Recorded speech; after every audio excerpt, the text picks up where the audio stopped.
भीषण सूखे से तपते गांव में जब निर्दयी सरपंच ने अपनी ही जवान विधवा चाची को मनहूस बताकर आधी रात को गांव से बाहर निकाल दिया, तो अगले दिन एक ऐसा चमत्कार हुआ जिसने पूरे गांव वालों को उस विधवा के पैरों में गिरने पर मजबूर कर दिया।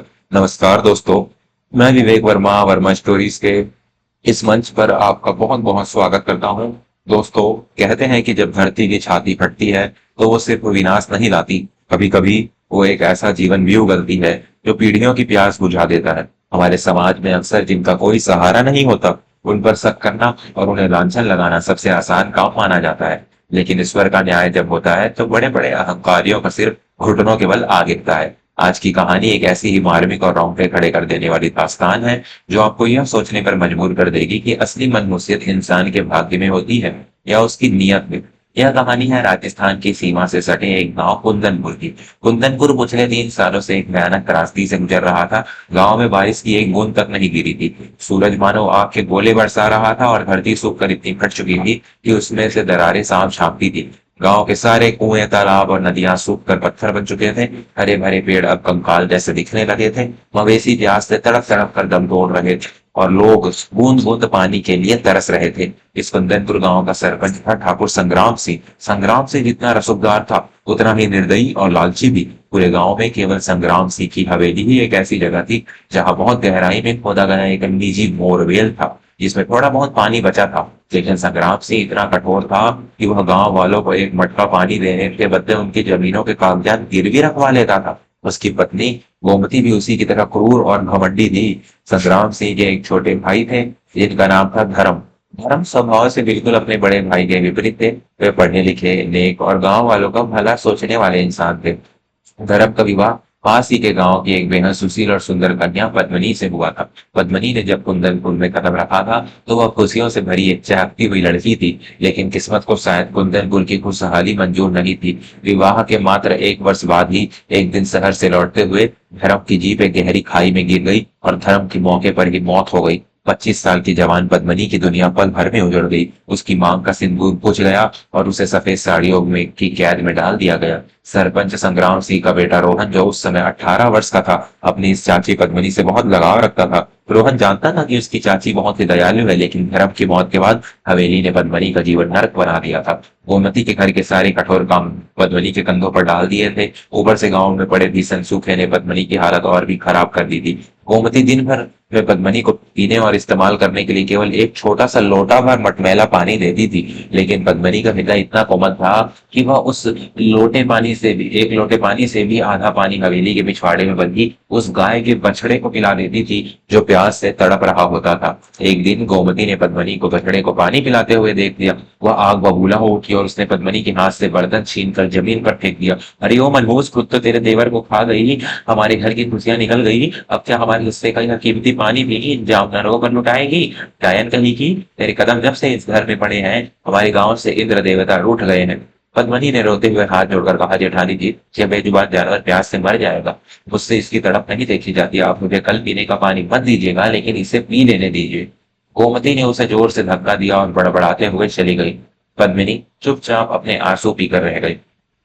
दिन बीत रहे थे और कुंदनपुर की हालत बद से बदतर होती जा रही थी। इसी बीच गोमती ने एक बहुत ही अजीब बात गौर करनी शुरू की। उसने देखा कि रात को जब हवेली के सब लोग सो जाते हैं तो पद्मनी चुपचाप हवेली के पिछले दरवाजे से बाहर निकल जाती है और सुबह मुंह अंधेरे वापस आती है। जब वह वापस आती तो उसके सफेद कपड़े मिट्टी से सने होते थे और उसके चेहरे पर गहरी थकान होती थी। गोमती का सबकी दिमाग दौड़ने लगा। उसने एक दिन संग्राम सिंह के कान भरते हुए कहा, सुनते हो जी, यह तुम्हारी छोटी भावज रात के अंधेरे में न जाने कहा मुंह काला करने जाती है। रोज सुबह इसके कपड़े कीचड़ और धूल में सने होते हैं। तो ये तो पक्का यकीन है कि कोई जादू टोने या तंत्र मंत्र कर रही है। इसी डायन के टोने टोटके की वजह से हमारे गांव में यह भयानक सूखा पड़ा है। यह हमारे कुल का नाश कर देगी। संग्राम सिंह की नजर बहुत पहले से अपने छोटे भाई धर्म के हिस्से की उस 10 एकड़ बंजर जमीन पर थी जो गांव के बाहर एक सूखी पहाड़ी के पास थी। पद्मनी उस जमीन की इकलौती वारिस थी। गोमती की बातों ने संग्राम सिंह को एक खौफनाक साजिश रचने का बहाना दे दिया। अमावस की एक काली और घुटन भरी रात थी। गर्मी से पूरा गांव बेहाल था। रात के करीब 12 बज रहे थे। संग्राम सिंह ने गांव के कुछ गिने चुने लोगों और अपने चमचों को हवेली के आंगन में इकट्ठा कर लिया। इसके बाद वह गोमती के साथ सीधा पद्मनी के छोटे से कमरे में गया और उसे बालों से घसीटते हुए बाहर आंगन में ले आया। पद्मनी दर्द से कराह उठी। रोहन दौड़कर अपनी चाची को बचाने आया।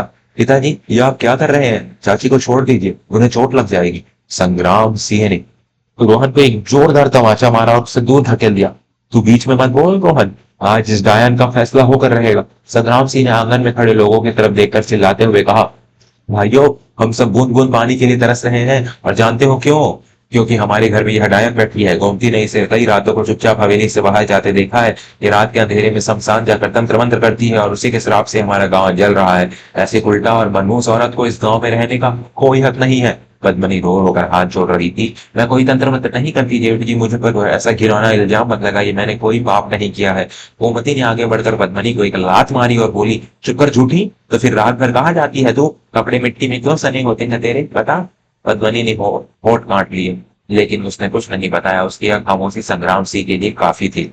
संग्राम सिंह ने अपना फरमान सुना दिया, आज और अभी इसी आधी रात को यह औरत इस गांव की सीमा से बाहर जाएगी। अगर किसी ने इसे पानी की एक बूंद भी दी या पनाह दी तो मैं उसकी चमड़ी उधेड़ दूंगा। रोहन रोता रहा, लेकिन किसी ने उसकी एक न सुनी। संग्राम सिंह के आदमियों ने पद्मनी को धक्के मार मार कर कुंदनपुर गांव की सीमा के बाहर उस गुप्त अंधेरे और सुनसान पथरीले रास्ते पर फेंक दिया। पद्मनी के पैरों में चप्पल तक नहीं थी। वो उस भीषण अंधेरे में अकेली भूखी प्यासी धूल में सनी हुई पड़ी थी। गांव वाले अपने घरों में लौट गए, लेकिन रोहन ने अपनी चाची की यह हालत नहीं देखी गई। जैसे ही हवेली में सब सो गए, रोहन चुपचाप एक पानी की बोतल लेकर गांव के बाहर उस रास्ते की तरफ भागा जहां पद्मनी को छोड़ा गया था। जब रोहन वहां पहुंचा तो उसने देखा कि पद्मनी वहां नहीं है। रोहन घबरा गया, वह चाची चाची पुकारते हुए आगे बढ़ा। तभी उसे गांव के बाहर मौजूद उस काली पहाड़ी की तरफ से कुछ ठप ठप की आवाजें आने लगी। यह वही पहाड़ी थी जिसके पास धर्म की जमीन थी। रोहन दबे पांव उस पहाड़ी की तरफ बढ़ा। चांद की हल्की रोशनी में उसने जो नजारा देखा, उसने रोहन के पैरों तले जमीन खिसका दी। उसकी चाची पद्मनी, जिसे सब तंत्र मंत्र करने वाली डायन समझ रहे थे, वो उस भयानक गर्मी और अंधेरे में एक भारी लोहे की कुदाल लेकर उस पहाड़ी की कठोर चट्टानों को पूरी ताकत से खोद रही थी। रोहन एक पत्थर के पीछे छुपकर यह सब देखने लगा। पद्मनी के हाथों से खून रिस रहा था, उसकी कलाइयां छिल चुकी थी, वह हाँफ रही थी, पसीने से लथपथ थी, लेकिन वह रुकी नहीं। वह पागलों की तरह उस सूखी और कठोर जमीन पर कुदाल चलाती जा रही थी। तभी रोहन को एक पुरानी बात याद आई। उसके चाचा धर्म शहर से भूजल विज्ञान ग्राउंड वाटर स्टडी की पढ़ाई करके आए थे। धर्म चाचा के एक बार पूरे गांव के सामने कहा था, सरपंच भैया, इस काली पहाड़ी के ठीक नीचे चट्टानों के एक परत के बाद मीठे पानी का एक बहुत बड़ा और अटूट स्रोत है। अगर हम यहाँ एक गहरा कुआं खोद लें तो हमारे कुंदनपुर की प्यास हमेशा के लिए बुझ जाएगी। लेकिन संग्राम सिंह ने अपने ही भाई का मजाक उड़ाया था और कहा था कि पत्थरों से पानी नहीं निकलता, और कुआं खोदने से पहले ही धर्म चाचा दुनिया से चले गए थे। रोहन को अब सब कुछ समझ आ गया। उसकी विधवा चाची कोई तंत्र मंत्र नहीं कर रही थी, वह तो अपने स्वर्गीय पति के उस अधूरे सपने को पूरा करने के लिए हर रात अकेले उस भयानक पहाड़ी को चीरने का भागीरथ प्रयास कर रही थी, ताकि इस प्यासे गांव को जीवन मिल सके। रोहन की आंखों से आंसू बहने लगे। वह अपनी चाची के पास जाने ही वाला था कि तभी पद्मनी अचानक घुटनों के बल गिर पड़ी। वह पूरी तरह से निढाल हो चुकी थी। उसके शरीर में अब एक और वार करने की ताकत नहीं बची थी। प्यास से उसका गला सूख कर कांटा हो गया था। पद्मनी ने आसमान की तरफ देखा और फूट फूट कर रोते हुए चिल्लाई, हे ईश्वर, आज मेरे प्राण ले लिया, फिर इस गांव को जीवन दे दे। मैंने महीनों तक अपने खून और पसीने से इस मिट्टी को सींचा है। मेरे पति का सपना अधूरा मत रहने देना भगवान, मुझे पानी दे दे। पद्मनी ने अपनी बची खुची सारी ऊर्जा, अपनी सारी पीड़ा और अपने सारे अपमान को इकट्ठा किया और कुदाल को पूरी ताकत से हवा में उठाकर उस तरकती हुई चट्टान पर दे मारा। खटाक! कुदाल का वह वार इतना जोरदार था कि लोहे का आगे का हिस्सा टूट गया, लेकिन उसी पल जमीन के अंदर से एक बहुत ही गहरी और भारी गड़गड़ाहट की आवाज आई। ऐसा लगा जैसे कोई सोता हुआ पहाड़ जाग गया हो। रोहन घबराकर पीछे हटा और फिर एक जोरदार धमाके के साथ उस सूखी चट्टान के बीच से एक बहुत मोटी और तेज धार वाली पानी की लहर फव्वारे की तरह आसमान की तरफ फूट पड़ी। पानी का दबाव इतना ज्यादा था कि वह कई फीट ऊपर तक हवा में उछल रहा था। शीतल, साफ और मीठे पानी का बरेला उस पहाड़ी से बहता हुआ नीचे गांव की सूखी जमीनों की तरफ दौड़ पड़ा। पानी के फूटने की आवाज और बहते हुए पानी का शोर इतना तेज था कि गांव के लोगों की नींद खुल गई। जब लोगों ने अपने घरों से बाहर निकल कर देखा तो उनके होश उड़ गए। सूखी और दरकती हुई जमीन पर पानी की नदियां बह रही थी। लोग पागलों की तरफ पानी की तरफ दौड़े। बच्चे, बूढ़े, औरतें सब उस पानी में नहाने लगे। उसे अंजुली में भरकर पीने लगे। दीनदयाल काका, जो गांव के सबसे बुजुर्ग आदमी थे, उन्होंने कहा, अरे यह पानी तो काली पहाड़ी की तरफ से आ रहा है, चलो सब उधर ही चलो। पूरा गांव हाथों में लालटेन और मसाले लिए काली पहाड़ी की तरफ दौड़ पड़ा। संग्राम सिंह और गोमती भी घबरा कर भीड़ के पीछे पीछे भागे। जब गांव वाले पहाड़ी पर पहुंचे तो सामने का दृश्य देखकर सबके हाथ से लालटेनें छूट गई। वहां उस ठंडे और जीवन देने वाले पानी के फवारे के ठीक बीचों बीच पद्मनी खड़ी थी। वह पूरी तरह से पानी में भीग चुकी थी। उसके हाथों में अभी भी खून बह रहा था, जो पानी में घुलकर लाल रहा था। रोहन अपनी चाची के गले लगकर फूट फूट कर रो रहा था। गांव वालों को समझने में देर नहीं लगी कि जिस औरत को उन्होंने घायल और मनहूस समझकर आधी रात को गांव से निकाल दिया था, उसी ने अपनी हड्डियां गलाकर अपने हाथों को लहूलुहान करके इस पूरे गांव को मौत के मुंह से बाहर निकाला था। दीनदयाल काका आगे बढ़े और उन्होंने रोते हुए अपने दोनों हाथों तो हाथ पद्मिनी के सामने जोड़ लिए। हमें माफ कर दे बेटी, हम सब अंधे हो गए थे। हमने उस देवी को दुत्कारा जिसने हमारे बच्चों के प्राण बचाए हैं। तो इंसान नहीं, साक्षात अन्नपूर्णा और गंगा है। यह देखकर पूरा गांव एक एक करके उस जवान विधवा के कदमों में झुक गया। सब रो रो कर उससे माफी मांगने लगे। संग्राम सिंह और गोमती का सिर शर्म से झुक गया। उनका लालच और उनका अहंकार उस बहते हुए पानी में बह चुका था।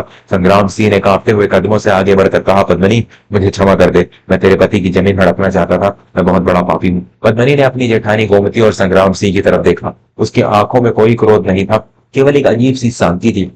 उसने शांत स्वर में कहा, जेठ जी, पानी पर सबका हक होता है। यह प्यासा किसी की जात, किसी का रुतबा या किसी की नीयत नहीं देखती। मेरे पति का सपना था कि कुंदनपुर कभी प्यासा न रहे। आज उनका सपना पूरा हो गया और मुझे और कुछ नहीं चाहिए। दोस्तों, उस रात के बाद कुंदनपुर का इतिहास बदल गया। पंचायत ने संग्राम सिंह को सरपंच के पद से हटा दिया और पूरे गांव ने एकमत होकर पद्मिनी को अपना नया सरपंच चुन लिया। जिस जमीन को बंजर समझा जाता था, वहां गांव का सबसे बड़ा और मीठा कुआं था, जिसे लोग धर्म पद्मिनी कुआं के नाम से जानने लगे। यह कहानी हमें सिखाती है कि कभी भी किसी बेसहारा या कमजोर इंसान को उसके बाहरी रूप या समाज की बनाई झूठी रूढ़ियों से नहीं तोड़ना चाहिए। अक्सर जो लोग सबसे ज्यादा खामोश होते हैं वही, और जिनका सबसे ज्यादा अपमान होता है, वही अपने भीतर समाज को बचाने की सबसे बड़ी ताकत रखते हैं। त्याग और निस्वार्थ कर्म की गूंज अंगार के शोर से हमेशा ज्यादा बुलंद होती है। आशा करता हूं कि आपको वर्मा स्टोरी से यह कहानी पसंद आई होगी। अगर इस कहानी ने आपके दिल को छुआ है तो इसे अपने परिवार और दोस्तों के साथ जरूर साझा करें। रिश्तों, भावनाओं और जीवन के सच्चे रंगों से सजी ऐसी ही और कहानियों के लिए हमारे साथ जुड़े रहें। आपका बहुत बहुत धन्यवाद।